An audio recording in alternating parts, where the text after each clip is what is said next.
Alright, I can admit it. I have a thing for vampires.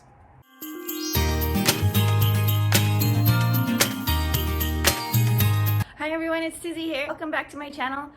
Today we're doing my January wrap-up. Oh, I hesitated because I got confused and I was like, is it January or is it February? But it's definitely January. Very excited to say, in all of my years of booktubing, like 3-4 months, I actually finished my TBR the month of February. It was a small TBR, to be fair, but I wanted it to be manageable, and I managed it. And I managed to read more than I'll show you. So first up, we'll go ahead and talk about Throne of Glass. I did a small reading vlog about me reading it, and I did very much enjoy it. I only did get halfway, to be fair, but I am liking what I'm reading so far. So far, it's about a 4 out of 5. I know a lot of people really love this series, and I do like it, but I'm not like super fangirling yet. But it could just be, like I said, because I am halfway. It is about an assassin who works for the prince, and then obviously there's a love triangle there.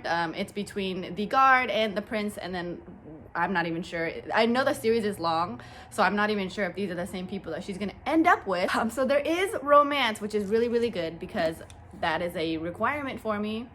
And it's so far not too much world building, which is good. And I just love that she's a badass. I can't pronounce her name though, so that is a small downside for me. But that's just me. I just gibberish forward to finishing it. I'll probably do another reading vlog to finish the book. Up on my finished TBR is the rest of her story. This is a contemporary summer read.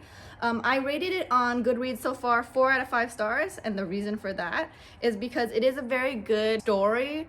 It follows a formula, you know, girl has to go somewhere for the summer, and then you see trouble with her family and her friends, and then, you know, she's flirting with this guy, but she always goes for the wrong guy. Like, you can tell what's gonna happen.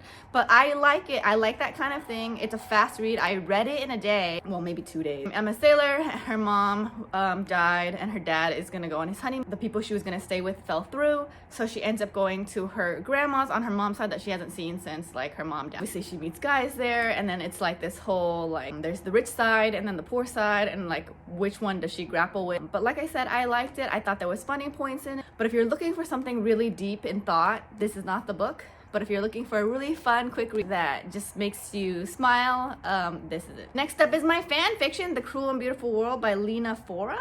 That was 1,000 pages. Didn't realize it was 1,000 pages.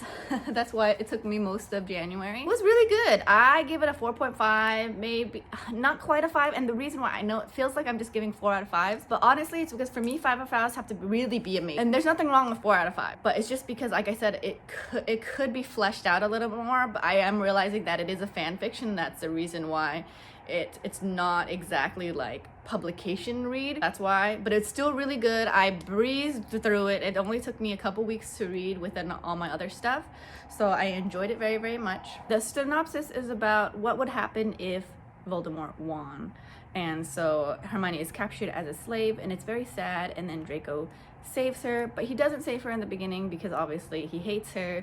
It's just that I don't want to spoil it too much, but he finds her and then he feels sorry for her, and at first they always fight and they hate each other, and he's only helping her because of something that happened, and then they slowly fall in love. So that's why I like it. Plus there's a lot of action. There is a lot of extra side characters that she created, and there's a lot of fighting and trying to win the war back. After that, I did read something off of my TBR. As you guys know, I love J Maas, so I ended up reading something called Uncommoner's Guide to Dating a Royal. It is by the same author, Olivia Blake, who wrote Clean, which I thought was amazing. It has, the only problem is it is AU, it's alternative fiction. And I normally don't read those because I'm just like, well, it just seems like your own story where you slap the names on it. But I loved her writing when she wrote about Hogwarts, so I gave it a shot because it had such good reviews, and I give that one a 5 out of 5. I was enthralled, I was laughing. Honestly, if she publishes any books, I will read it. That's how good she is. I don't care what it is about. It wants to be science fiction, wants to read a mystery. It's so good. I think she's just a really good romance writer. Commoner's Guide to Dating a Royal. It's about Hermione, who is a United States citizen who studies abroad in England, and then she accidentally falls in love with the Prince of Wales, which is Draco Malfoy. And it sounds like a weird story, but she just writes so well that I fell in love with all the side characters. It made me laugh at every turn. It was really, really amazing. interesting. It wasn't too much in-your-face romance, but it was enough that I thoroughly could enjoy it. Like I said, even though there was no magic or anything like that. And then last on my TBR is The Vampire Academy. I read this one because I wanted to join the read-along, which I thoroughly enjoyed.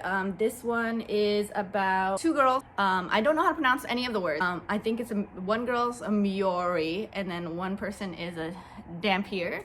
And in her line, the Dampiers protect the Maori because they're royalty, and they keep getting attacked by the Sturgi.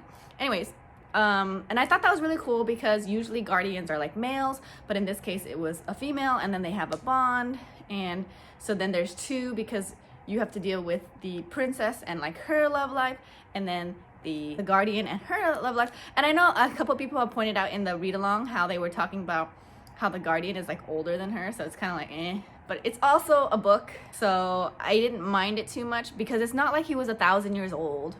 But I like vampire stories, so all of the love lives of people are gonna be 1,000 years old. Like Edward Cullen is 100 years older than Bella, so that's just how it goes. Would I ever date a person who's 1,000 years old? No way, but it's just a story, so I think people need to relax. It's really good because there's also a mystery because people are trying to kill the princess, and then you try to figure that out too. So it has, it's low fantasy, which I like. It has a vampire part, and like I said, there's romance, but there's also mystery and action, so that's really, really good. So I give this one 5 out of 5 stars, especially as a vampire lover. There is a series, and I do have the whole series, so I will probably read that. I'm not sure if that will be for my February TBR. Thank you so much for watching my January wrap-up. Up next will be my February TBR. I apologize. I know this was supposed to be done on Tuesday, but I do unfortunately have this thing where I get migraines like once a month, and it's so horrible. I have them and they last like 2 or 3 days, and I'm down for the count. So it was my fault. I should have recorded in advance, but I did not anticipate it because I don't know when they're coming. But because of that, I will still have the same amount of videos. It'll just be squished. So I will have the cooking video. I'll probably post on I'll probably do the TBR on Tuesday, and then the cooking video on Thursday, and then have another one on like Friday or something like that. Like I'll just squish it in this, so we'll still have the same amount of videos, it's just squished. Thank you so much for watching me. Again, if you guys want more, you guys can always follow my Twitch, Twitter, or Instagram. But if not, I hope you guys have a wonderful day, and I'll see you guys next video. Bye.